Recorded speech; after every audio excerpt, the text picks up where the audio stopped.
Hello everyone, welcome to my channel. आज discuss करते हैं डिक्लाइन ऑफ मुगल एम्पायर के बारे में। इंट्रोडक्शन देखते हैं पहले।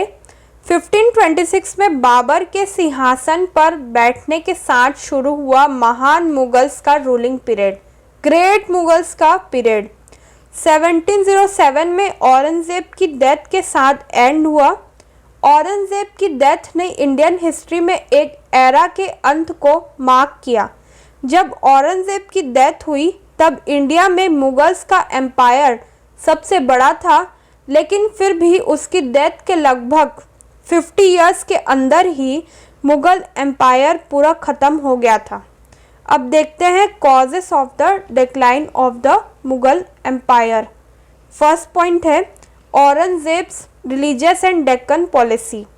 एम्पायर में क्राइसिस औरंगजेब के रूल के टाइम ही दिखाई देने लगा था। उनकी मिसगाइडेड पॉलिसीज ने मुगल एम्पायर के डिक्लाइन को प्रोसेस की तेजी दे दी, स्पीड अप कर दिया। उनकी रिलीजियस बाइगोटिज्म, धार्मिक कट्टरता, ऑर्थोडॉक्सी मतलब उनकी रिलीजियस पॉलिसीज को अधिकतर लोग माने, एक्सेप्ट करें, ये वो चाहते थे। और हिंदू चीफ्स और सब्जेक्ट्स के प्रति उनकी नीति ने सोसाइटी में मेनली हिंदू और मुस्लिम्स के बीच सोशल हार्मनी को बिगाड़ दिया। मतलब अब यूनिटी नहीं रही, दोनों के बीच कोई भाईचारा नहीं रहा। जजिया को फिर से लागू करने, हिंदू मंदिरों को डिस्ट्रॉय करने और हिंदूज पर रिस्ट्रिक्शंस लगाने की उनकी नीति ने हिंदू प्रजा के साथ साथ रूलर्स को भी परेशान किया। औरंगजेब का यह एटीट्यूड उनके एंसेस्टर्स के अपोजिट था, जो पॉलिटिकल अफेयर्स, राजनीतिक मामलों में काफ़ी हद तक सेकुलर थे। इन सभी फैक्टर्स ने सिखों, जाटों, बुंदेलास, राजपूतों और मराठों द्वारा विद्रोह को जन्म दिया। बैटल होने लगा सब जगह। औरंगजेब्स डेक्कन एक्सपीडिशन। औरंगजेब का दक्कन अभियान जो लगभग 27 इयर्स तक चल रहा था, वो अब मुगल के लिए हानिकारक साबित हुआ, क्योंकि उसने अपने रूल का एक लॉन्ग पार्ट दक्कन में स्पेंड किया लंबे समय तक।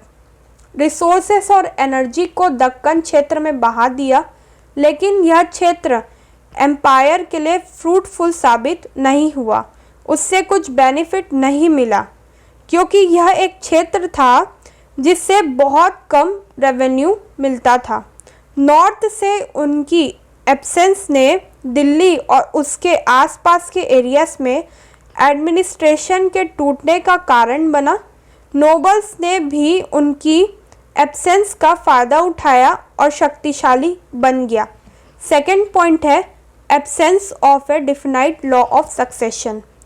मुगल्स में हेरिडिटरी सक्सेशन की सिस्टम नहीं थी, जिसमें सबसे बड़ा बेटा अपने पिता की डेथ के बाद उत्तराधिकारी बन जाता है, जिसे लॉ ऑफ प्रीमोजिनेचर कहते हैं। कॉन्सिक्वेंटली एज अ रिजल्ट क्या होता है, मुगल एम्पायर उत्तराधिकारी के ब्रूटल वॉर्स, जो बहुत ज़्यादा वॉयलेंट वॉर्स थी, तो उसकी एक सीरीज में फॉल हो गया, जिसके बाद ना केवल ब्लड शेड हुआ, मतलब खून खराबा हुआ, बल्कि लंबे समय तक इंस्टेबिलिटी, अस्थिरता पैदा करने के अलावा एम्पायर के रिसोर्सेज भी ख़त्म हो गए। मुगल्स ने हेरिडिटरी सक्सेशन ना होने के कारण सबसे एबलेस्ट सॉन को, मतलब सबसे योग्य बेटे को मुगल सिंहासन पर बैठाते थे। हालांकि औरंगजेब की डेथ के बाद मुगल कोर्ट में यानी मुगल दरबार में पावरफुल नोबल्स और मिनिस्टर्स ने जानबूझकर सबसे कमज़ोर बेटे को रखा, ताकि वे नाम मात्र के एम्पायर की ओर से रूल कर सके। सैयद ब्रदर्स और जुल्फ़िकार खान ऐसे शक्तिशाली नोबल्स के एग्जाम्पल थे। थर्ड पॉइंट है वीक सक्सेसर्स। मुगल एम्पायर की शक्ति सेंट्रलाइज अथॉरिटी यानी किंग पर बेस्ड थी, लेकिन बाद के मुगल कमज़ोर उत्तराधिकारी थे जो मुगल पॉलिटी के इंटीग्रेशन मतलब सबको एक साथ ज्वाइन करके रखने में और सेंट्रलाइजेशन को नहीं बचा सके, अच्छे से सब चीज़ को संभाल नहीं सके, वो डिसेंट्रलाइज्ड हो गई। उनके रूल के टाइम में एडमिनिस्ट्रेशन चलाने के मामले में इनएफिशिएंसी देखी गई।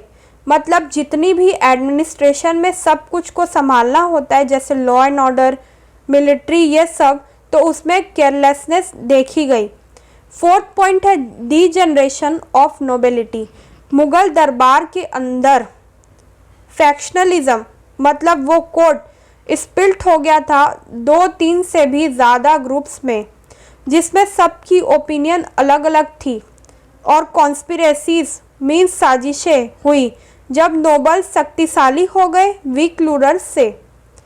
मुगल रूलर्स की ओर से नोबल्स ने रूल करना शुरू किया। निजाम उल मुल्क और शाह आदत खान के बीच सेक्टोरल इंटरेस्ट और रिवलरीज मतलब सबकी अलग अलग इंटरेस्ट और कंपटीशन ने एम्पायर के इंटरेस्ट से समझौता किया, जिससे नादिर शाह को भारी सम्मति यानी भारी वेल्थ लेने की अनुमति मिली। फिफ्थ पॉइंट है shifting loyalties of zamindars. Noble के अलावा लोगों का एक और शक्तिशाली ग्रुप था जो पारंपरिक रूप से मेडिवल पीरियड में मुगल्स के सपोर्ट से उनको कुछ राइट्स और प्रिविलेज मिलते थे। इस ग्रुप में लैंडलॉर्ड्स या ज़मींदार शामिल थे जिनके पास बड़े बड़े लैंड्स थे और रेवेन्यू कलेक्शन की पावर्स में मुगल्स की मदद की। हालांकि मुगल एम्पायर के डिसेंट्रलाइजेशन के साथ ज़मींदारों की वफादारी भी रीजन के जितने भी अधिकारी हैं उसकी ओर शिफ्ट हो गई। सिक्स्थ पॉइंट है जागीरदारी क्राइसिस। मुगल इंडिया के इकोनॉमिक हिस्टोरियंस अपने लास्ट फेस में मुगल एम्पायर की फाइनेंशियल कंडीशंस पर बहस करते थे। मुगल एम्पायर मनसबदारी और जागीरदारी सिस्टम में क्राइसिस को फेस कर रहा था, जिससे मुगल इकोनॉमी में इनस्टेबिलिटी आ गई थी। फर्टाइल जागीरों की कमी के कारण जागीरदारी क्राइसिस पैदा हुआ। सेवेंथ पॉइंट है socio economic decline. 18th century के टाइम भारत ने सामाजिक आर्थिक गिरावट को देखे। सांस्कृतिक क्षेत्र में ज़्यादा प्रोग्रेस नहीं हुई और ना ही इकोनॉमी की नेगेटिव कंडीशंस में सुधार के लिए कोई कदम भी उठाए नहीं जाए। एग्रीकल्चर को ठहराव का सामना करना पड़ा क्योंकि इसकी कंडीशंस में सुधार लाने के लिए कोई नई तकनीक तैयार नहीं की गई थी। इस बीच किसानों को रूरल इकोनॉमी में भारी टैक्स और एग्रीकल्चर क्राइसिस का सामना करना पड़ा। दूसरी ओर ट्रेड और कॉमर्स में गिरावट आई, जिससे मुगल स्टेट के रेवेन्यू में कमी आई। 8th पॉइंट है advent of the Europeans. Europeans ने बेहतर टेक्नोलॉजी में डेवलपमेंट किया। मिलिट्री और पॉलिटिकल रणनीति के साथ भारत के दरवाजे खटखटाना शुरू कर दिया।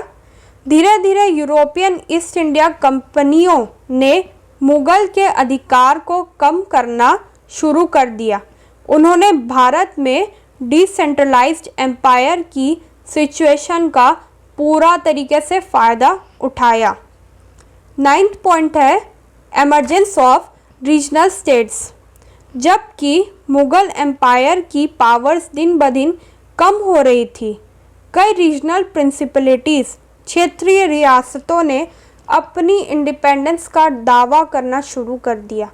बंगाल, अवध और हैदराबाद सेमी ऑटोनोमस स्टेट्स यानी सेल्फ गवर्नमेंट स्टेट्स के रूप में उभरे, जिससे मुगल एम्पायर और भी ज़्यादा डिसेंट्रलाइज्ड हुआ।